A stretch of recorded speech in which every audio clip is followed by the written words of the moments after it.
Okay, I guess we're at lesson 7 now, and we will be going over the musical notation for the G scale, which we covered in the previous lesson. I'm going to spend some time on this and be very careful because learning the C scale or the key of C scale progression that we went through in earlier lessons, and then doing the same thing, or pretty much the same thing, with the G scale, which starts on the 6th string.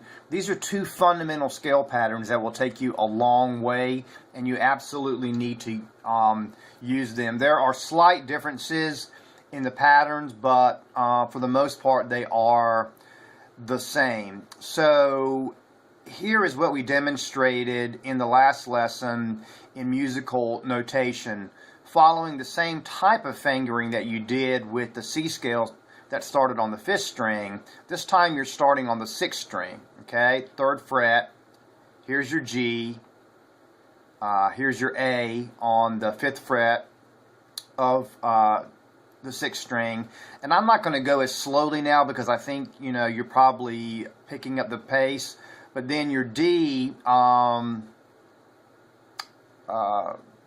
sorry, your B will be on the 2nd fret of the 5th string, and your C will be on the 3rd fret of the 5th string. Okay, so again, G, A, B, C. Then your pinky extends out and presses the 5th fret of the 5th string, producing the D. This is a real finger stretcher. Then your first finger goes to the 2nd fret of the D string, producing the E. Then you reach out with your ring finger to the 4th fret to play the F sharp, and then you play the G on the 5th fret with your pinky finger. Again, attempting to use your AMI, AMI, AMI fingering pattern. You could play the G note as an open string, and you can certainly do that. We'll show you that coming back down the scale. But as we're going along here in this particular exercise, our goal is twofold. We want to find out where the different note locations are on the fretboard, but we also want to stretch out your hand, because stretching out your hand as a hand exercise will make your hand stronger. It'll give you more flexibility. You'll be able to play more difficult chords, and you'll be able to play scales better, obviously. So if you follow along with this, obviously you can see the A is on the 7th fret of the 4th string.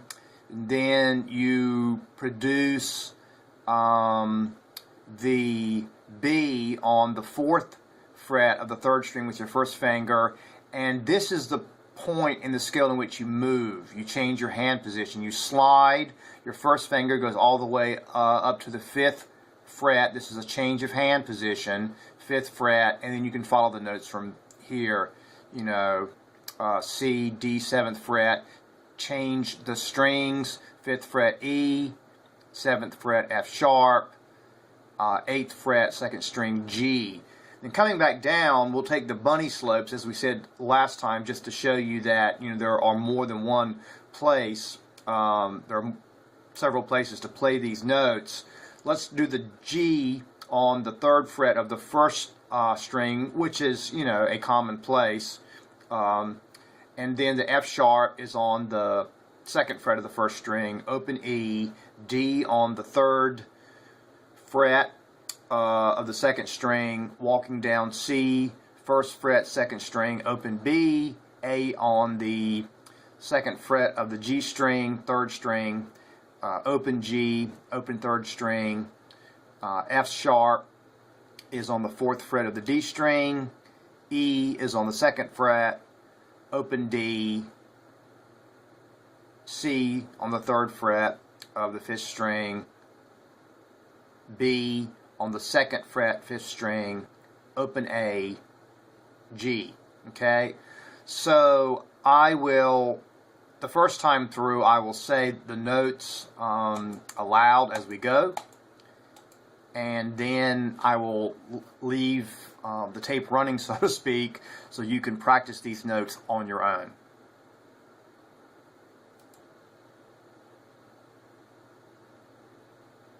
G, A, B, C, D, E, F sharp, G, A, B, C, D, E, F sharp, G, G, F sharp, E, D, C, B, A, G, F sharp, E, D, C, B, A, G. Practice time.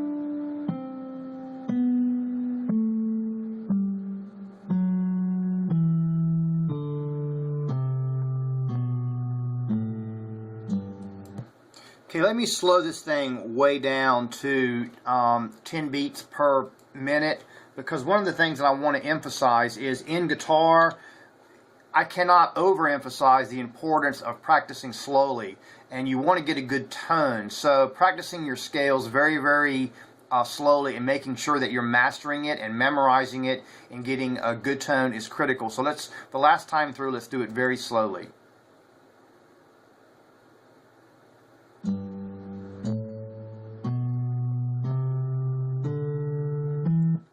That did not save. Hold on a second.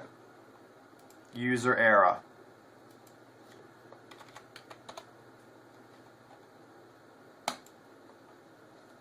Well, it seems like it won't do 10 beats per minute. We'll do 20.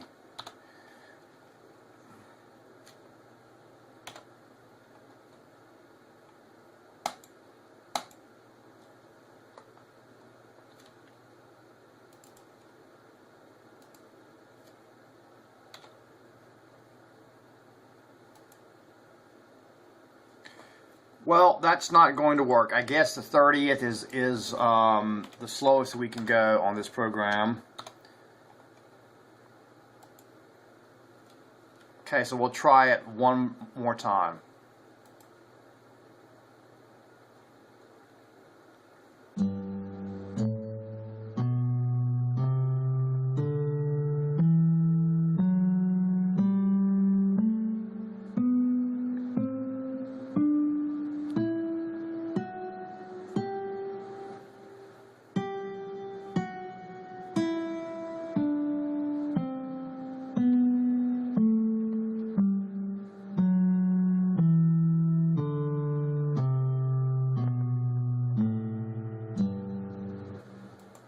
Okay, I got an idea. Let's try and put this at half speed. Okay, that should do it for you.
Okay, great. Make sure that you use this particular video as an exercise guide study it carefully and practice both the G scale and the C scale formation pattern on a regular basis, you're probably wondering what some of the fast notations are and some of the things that I have here.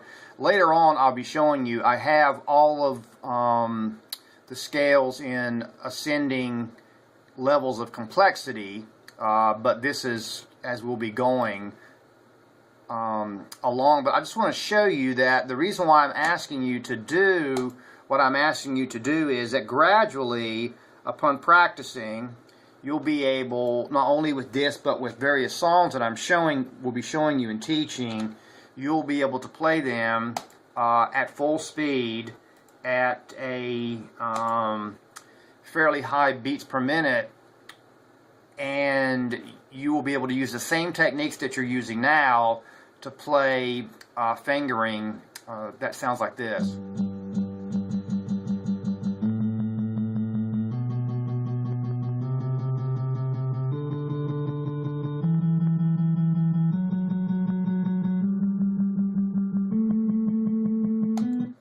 And that's slow, okay? In many cases, if you practice that, when we get into some pretty serious classical guitar and other sophisticated finger picking patterns, you'll be able to play this fast as long as you practice slowly now in the beginning.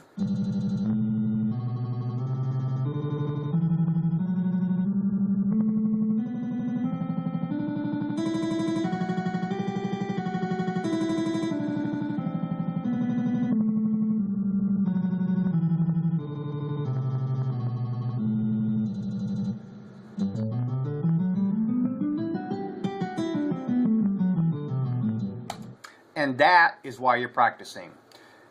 Work on that, and we'll be back for another lesson soon. Take care.